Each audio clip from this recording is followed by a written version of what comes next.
So Yeji Mom's is cooking here, and we got some samgyetang, and we're gonna be adding some food in here, I think. This is really healthy chicken soup. What are we doing here? Oh, I think she's taking out like grease out of it. Yeah. So what she's doing, she's taking kind of the oils and grease out, and then just kind of putting that aside. 여기 전복.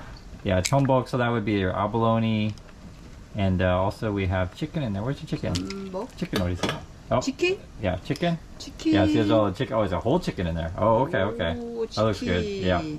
And we're adding in some little octopus things. 낙지. Nachi is a Korean word for that. 낙지. Yeah.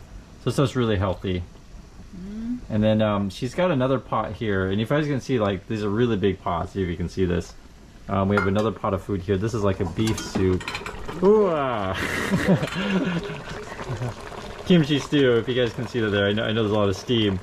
But she's essentially making a ton of food. And what you do is you cook this kind of like once a week kind of thing, and then you can eat it all week. Oh yeah, our camera's all steamed up. It's fine though. But I want you guys to kind of see the healthy food that she makes, and she does a really good job. So we're all happy to visit. Say hi. Annyeong. 안녕. Annyeong. Hi. So we just finished dinner, and I'm just telling you guys, I'm living like a king. And whenever I come visit Yeji's parents, Yeji's mom always makes some, fantastic meal, and it's healthy, it's yummy.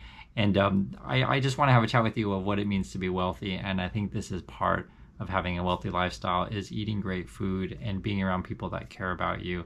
I took the Busan train up here to Seoul. It's only a couple hours. It's a really easy shot. And then we went out to coffee with Yeji's mom and Yeji in this really cool greenhouse cafe. And I'm just telling you guys, Yeji's mom lives a very wealthy life, and I want to sort of share what that means, and I want to give you some positive messages going into 2024.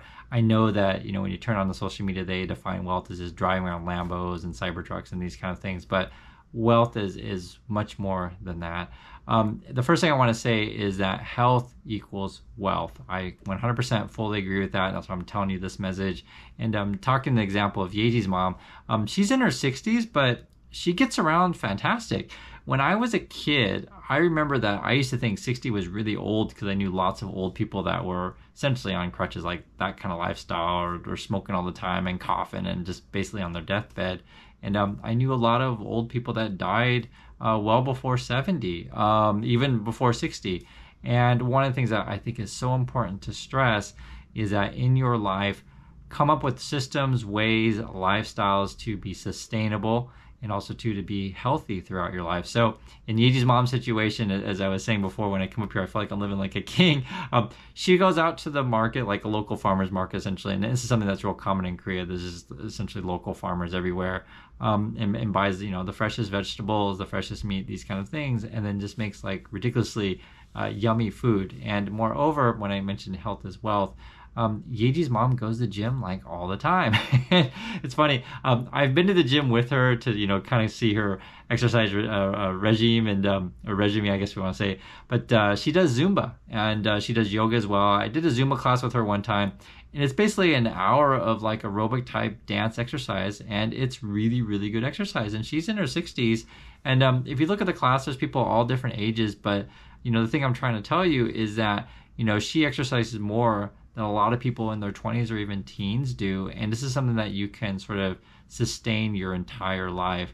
Another thing that I want to share with you in terms of like talking about, health is wealth and what does it mean to live a wealthy life, is that Yeji's mom's got a really great network of friends.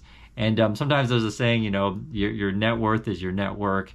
And I agree with that one as well. So I'll give you an example. When Yeji and I got married, we had to get rings, right? And Yeji's mom has a friend who owns a gold store.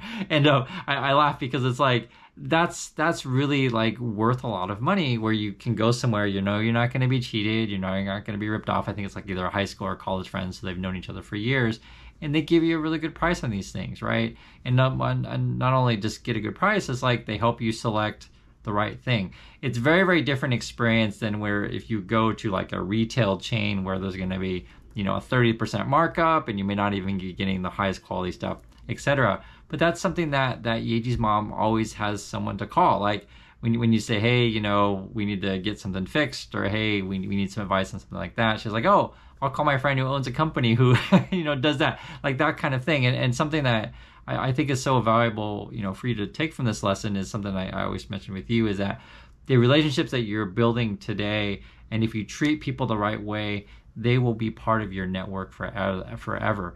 And I feel like in this day and age, there's so many people out there that the way they treat other people is that I'm just going to use you for today and throw you away tomorrow and forget about it and go find someone else, new to scam, this kind of things. But I just think that's the wrong way to do things. I think the right way to do things is to develop relationships throughout your whole life. And I'm talking, I'm just telling you, like Yeji's mom is in her 60s and she's got like these long running friends, etc.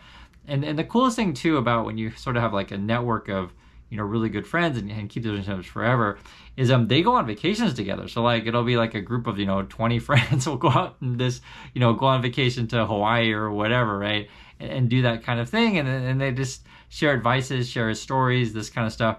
And moreover, when you're hanging out with the right people, they sort of keep you abreast of like what's going on around the world, and you'll hear about more opportunities, and moreover, it'll help your kids have better opportunities.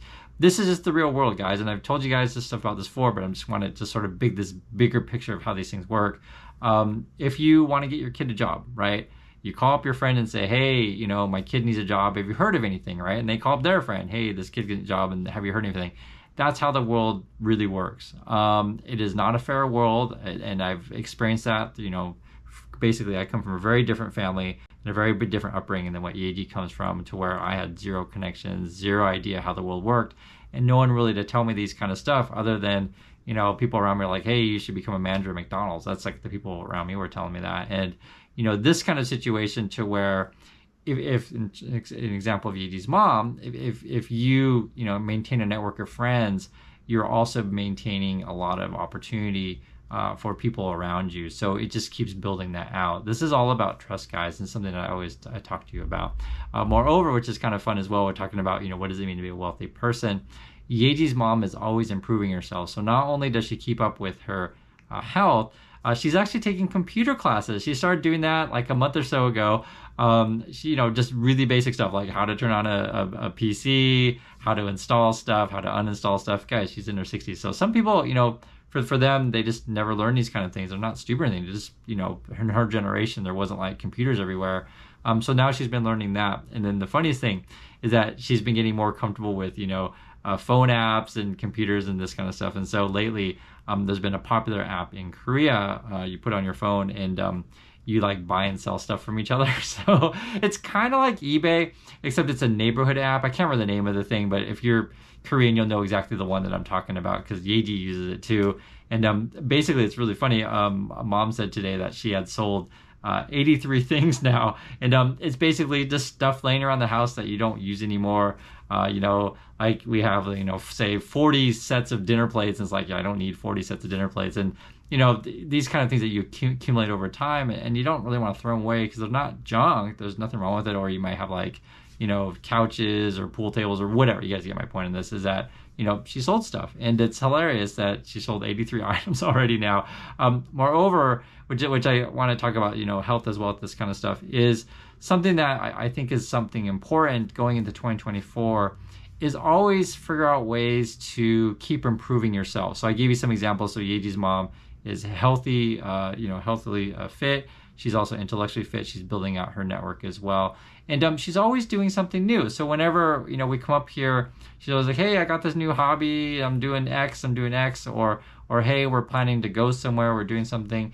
One of the things that I have learned in my life, and I'm just sharing with you, if you want to have a positive sort of lifestyle, always be setting goals for yourself and always be making plans for the future. One of the things that has always frustrated me, sort of the environments that I came from, it's like, I'm just telling the truth, guys, I lived around a whole bunch of like adults that would talk about their glory days of high school. You guys know these kind of people, like that was their peak, was like when they were 18 years old. It's like, and I hate to break it to you, but like life is much bigger than just when you were 18 years old. And the reason why the people that I grew up around, they peaked at 18 is because they got, someone pregnant at 19, got married at 20, and then suddenly had 3 kids and they were 22 or whatever. That's the kind of people that I grew up with, and not the situation I would recommend for anyone to be in. Whereas like if you look at the stark difference, and this is, I guess, just sharing with you, this is sort of why I appreciate Yeji's parents so much. I start to cry a little bit, but it's just a really good environment and a healthy environment, and an environment to where you can see that success breeds success. Moreover, when Yeji's mom met me for the first time, so before I got married to Yeji, I had dinner with her parents, and I had basically asked permission, can I marry your daughter? And I'm just want to tell you the story. So I can't remember if I write about this in my book or not. I might have mentioned it, but anyway, I've told the story before. And if you haven't read my book, please pick it up. I think you'll appreciate the different stories that I tell. But you may not know, the first girl that I asked to marry me, she was from Japan and came from a very, very high family, even higher, I mean, like actually way higher than Yeji's, like a really, really elite family in Japan. And in fact, it was such a high family that her parents said no. So I was unable to marry the first person I asked to marry me. This was, years ago. And I actually didn't think I was going to ever get married. I just didn't, because the reality of it is that there are some people out there that won't let their daughter marry someone of low status. If you don't know my situation, I lost my family at the end of the Vietnam War. So I was an orphan for years, and I say was because I recently found my family just a few months ago. And that's what I wrote my book about. But for some, parents, they don't want their kid marrying an orphan. It's just how it is. And the nicest thing about Yeji's mom, sorry, Carla, but the nicest thing about Yeji's mom is that, she said, like, even though, Chris comes from nothing and comes from, really bad situation, he was always really confident, and they have always been just really kind to me. And at the wedding, Yeji's aunt and uncle sat on my side of the wedding, because you guys, like the groom side and the bride side, and I didn't really have anyone come to the weddings. I don't have anyone, and I don't know, no one in her family has ever really been rude to me or anything like that. And I want to share with you that I think also part of living a wealthy life is that you are kind to people. You're not surrounding yourself with negativity to where like you have to be angry with people all the time and fighting over whatever you want to fight over. Is that you're wealthy enough to where you have so much joy and happiness and positivity in you, is that you share it with other people. So anyway, I just wanted to share these thoughts with you. I'll try to do this stuff more often.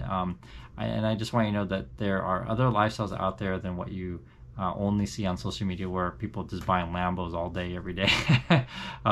Wealth is much more than just the Lambo. It's about the people who keep around you, and about the attitude that you keep, and the sort of energy that you spread to other people. So thanks again for watching, everyone, and I'll catch you next video.